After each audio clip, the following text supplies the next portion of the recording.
A new NPR investigation reveals the Justice Department withheld portions of the Jeffrey Epstein files that contain allegations involving President Trump, including material tied to claims that Mr. Trump sexually abused a minor and that some pages mentioning him were removed from the public record. Democrats on the House Oversight Committee called that out today, saying the DOJ's withholding of information could amount to a crime. Tonight, a new flashpoint in one of the most explosive and politically sensitive scandals in modern American history. An NPR investigation now reports that the Department of Justice withheld portions of the Jeffrey Epstein files that contain allegations involving President Donald Trump, including material tied to claims of sexual abuse of a minor, allegations the White House strongly denies. Democrats on the House Oversight Committee are suggesting that withholding such information could itself amount to a crime. At the center of this storm is not just what's in the files, but what the public is not being allowed to see. The broader stakes go far beyond one political figure. They touch on transparency, accountability, the power of institutions, and the long shadow of the Epstein network. When investigative reporter Julie K. Brown, who's reporting at the Miami Herald, helped reopen the Epstein case years ago, weighs in, it matters, because this is no longer just about past crimes. It's about whether the system that once protected powerful men is still protecting them today. A new NPR investigation reveals the Justice Department withheld portions of the Jeffrey Epstein files that contain allegations involving President Trump, including material tied to claims that Mr. Trump sexually abused a minor and that some pages mentioning him were removed from the public record. Democrats on the House Oversight Committee called that out today, saying the DOJ's withholding of information could amount to a crime. For more on that and the surrounding fallout, we're joined now by Julie K. Brown, investigative reporter for the Miami Herald, whose reporting helped expose much of the Epstein network. Julie, welcome back to the program. It's great to have you. Thank you. I want to start with this NPR reporting that the Justice Department withheld some Epstein files related to allegations that President Trump sexually abused a minor, which we should say the White House denies. What stands out to you about it? Well, I think what stands out is that we don't have the reports, even though we know they exist. This stems from an interview that they conducted that came out of a tip to the FBI about this woman who has said that when she was 13, that she was sexually assaulted by Donald Trump. Now, one of her interviews is contained in the Epstein files, although it is heavily redacted, so it's hard to know exactly what she told the FBI. But as a result of that, we were able to see some of the report numbers and the Bates stamps on it. And an independent journalist, actually named Roger Sollenberger, was the person that found out that it compared that number to the documents that the Southern District of New York prosecutors gave to Ghislaine Maxwell's lawyers as part of her criminal case.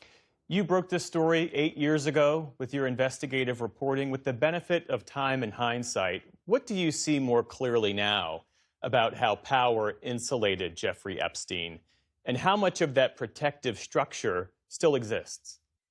Well, I think it shows that it absolutely does exist. I mean, the fact that we aren't getting the full picture, that these files are so heavily redacted, that there are names of men in these files that have been redacted, yet some of these victims' names have not been redacted from the files. It shows that this case is still an example of how there are two systems of justice in this country, one for people who have money and power and one for people who don't.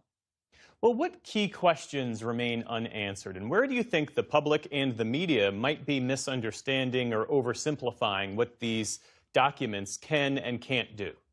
Well, I think that, because I've been on this case for so long, I probably look at it a different way. And I look at it from the point of view that the Justice Department has never really done their job on this, that the FBI and the Justice Department never took these victims seriously, that they had a preference, I guess, for letting this case just die. And it would have died if it wasn't for these victims now who have mobilized and become a force for justice and for change. And it's because of them that we're still talking about this case, and they're still fighting for the truth here. And, I don't know how much longer the government's going to be able to sit on these files or cover up who is in them. We'll say more about that because we've seen some private sector fallout in this country, resignations, some reputational fallout, but comparatively little government accountability. Meantime, overseas in the UK, there's been a more direct institutional reckoning. What do you think accounts for that? What explains it?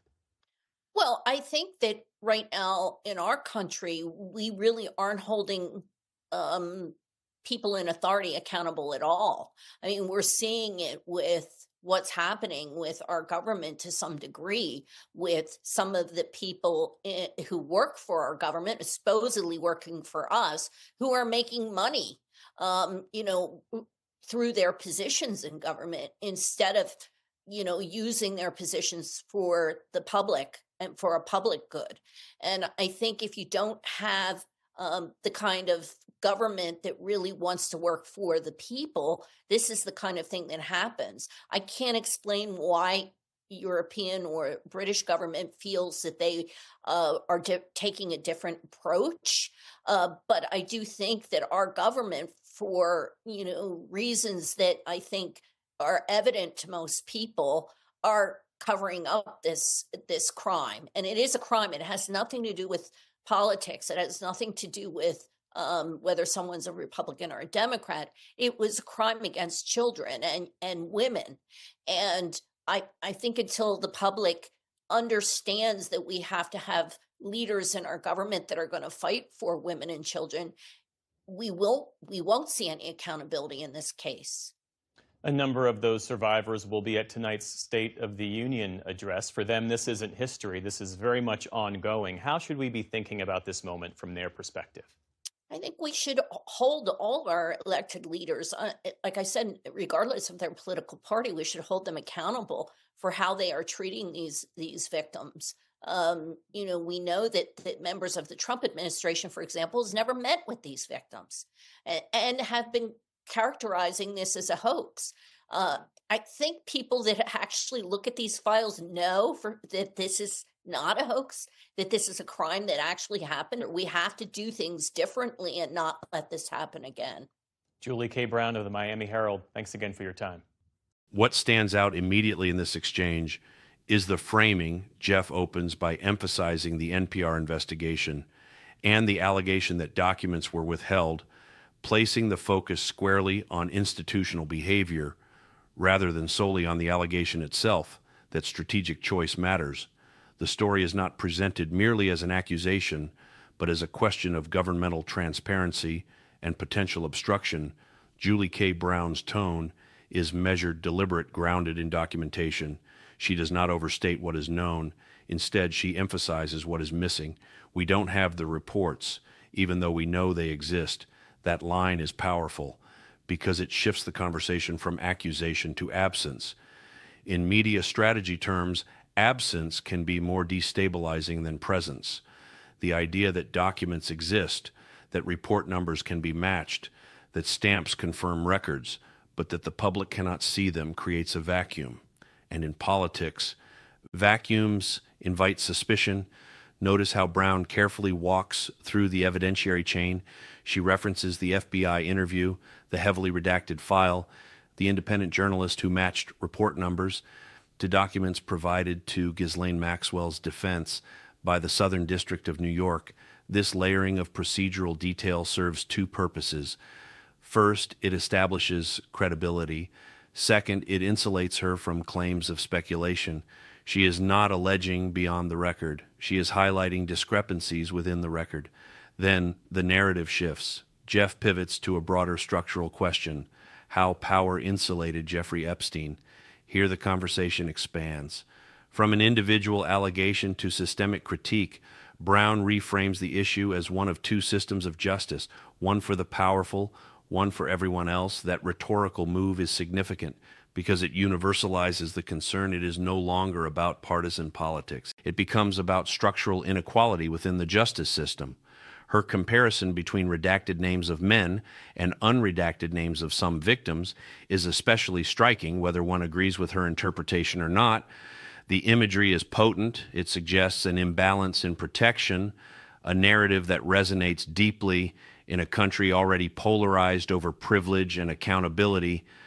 Another key moment comes when Brown asserts that the FBI and Justice Department never took these victims seriously and may have preferred to let the case die. This is a serious institutional critique. Strategically, it moves the discussion away from a single administration toward a longer institutional history that broadens the scope of responsibility and avoids framing the issue as purely partisan. Jeff's comparison between U.S. accountability and the U.K.'s more visible institutional reckoning introduces an international contrast. A rhetorical device that amplifies perceived domestic shortcomings. Brown keeps the focus on American governance and the principle of holding elected officials accountable, regardless of party. She explicitly states this is not about Republican versus Democrat. That line attempts to shield the argument from accusations of political motivation and instead anchor it in moral framing, crime against children and women. From a political strategy standpoint, who benefits from this narrative? For Democrats, the focus on withheld documents and potential obstruction reinforces themes of transparency and rule of law. For Republicans aligned with Trump, the strong denial from the White House and the framing of allegations as unproven allows them to argue that this is politically motivated. Meanwhile, survivors and victim advocates benefit from continued public attention, which keeps pressure on institutions to release more information. Media framing plays a central role. NPR's investigative reporting gives the story institutional legitimacy. Brown's long-standing credibility adds further weight. The conversation avoids sensationalism, leaning instead on process, redactions, documentation, systemic analysis.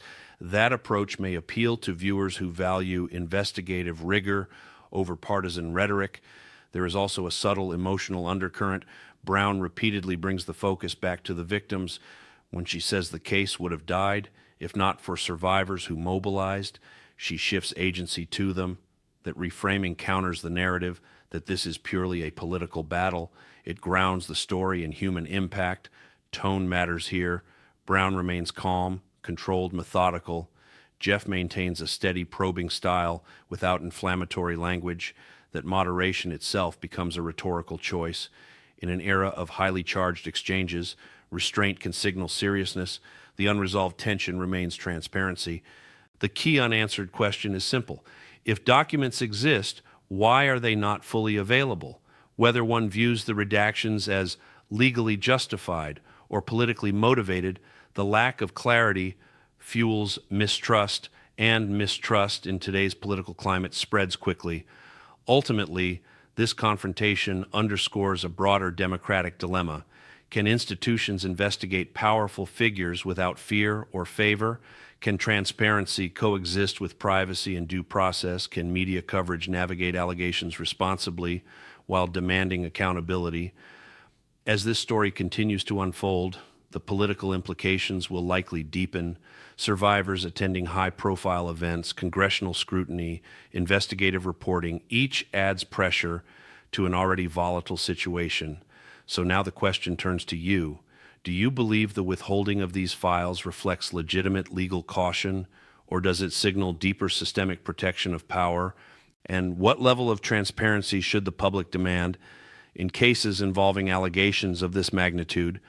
Share your thoughts in the comments below. If you found this analysis valuable, make sure to subscribe and turn on notifications so you don't miss our next deep dive into the stories shaping our political landscape.